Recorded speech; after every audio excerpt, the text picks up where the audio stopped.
This episode includes discussion of coercive control, emotional neglect, and family conflict.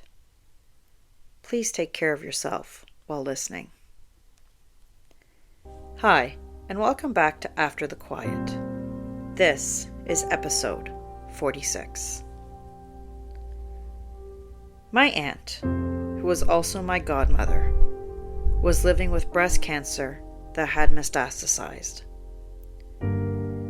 That's important to say out loud, because when someone you love is living with a terminal illness, time changes shape. Moments become heavier. Opportunities to show up feel urgent. You don't get unlimited chances. That year, on Mother's Day, there was a walk for the cure. My cousin was trying to gather as many people as possible to walk. Not just to raise money, but to surround my godmother with love, with presence, with solidarity.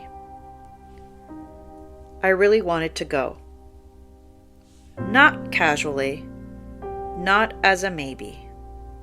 I wanted to be there with her, with my cousins, with my daughter in her stroller.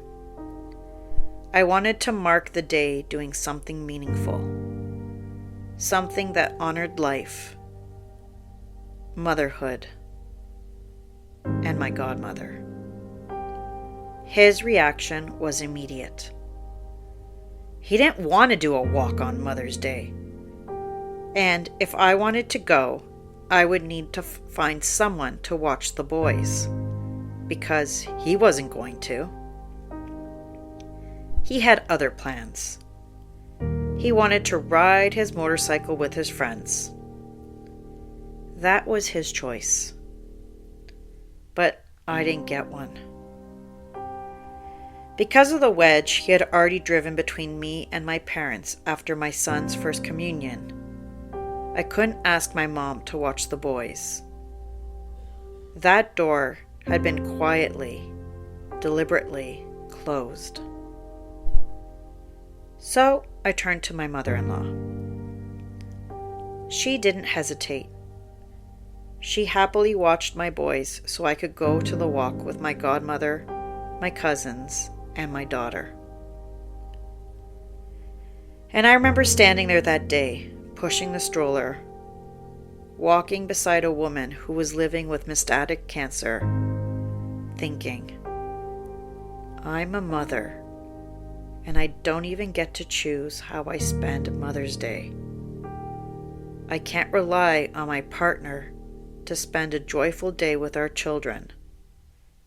I have to arrange my life around his disinterest. At the time, I didn't have the language for what was happening. I just knew something felt wrong. Now, looking back, it hurts in a different way. It hurts to see how little interest he showed in being present for the kids.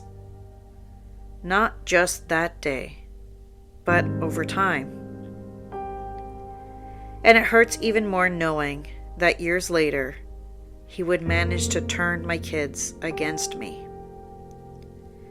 But that part of the story is coming later. Right now, we're still in 2015.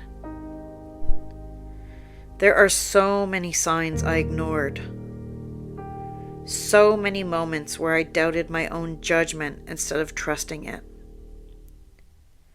So many times I minimized what was happening because it was easier than facing it. Listeners, I didn't leave until 2019. We are only just beginning, and I'm telling you all of it, not to relive it, but so you can recognize the signs sooner than I did. Because coercive control doesn't announce itself loudly. It shows up in holidays, in milestones, in who gets choices and who doesn't. This is how the quiet grows. and there's so much more to come. This is After the Quiet. Please remember to subscribe to this podcast and share it with others who might need to hear my story.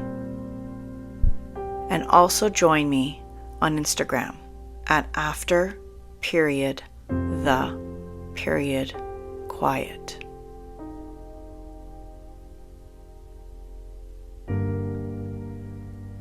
If you recognize parts of my story in your own, please reach out to someone who can give you support, or look for that support in your community.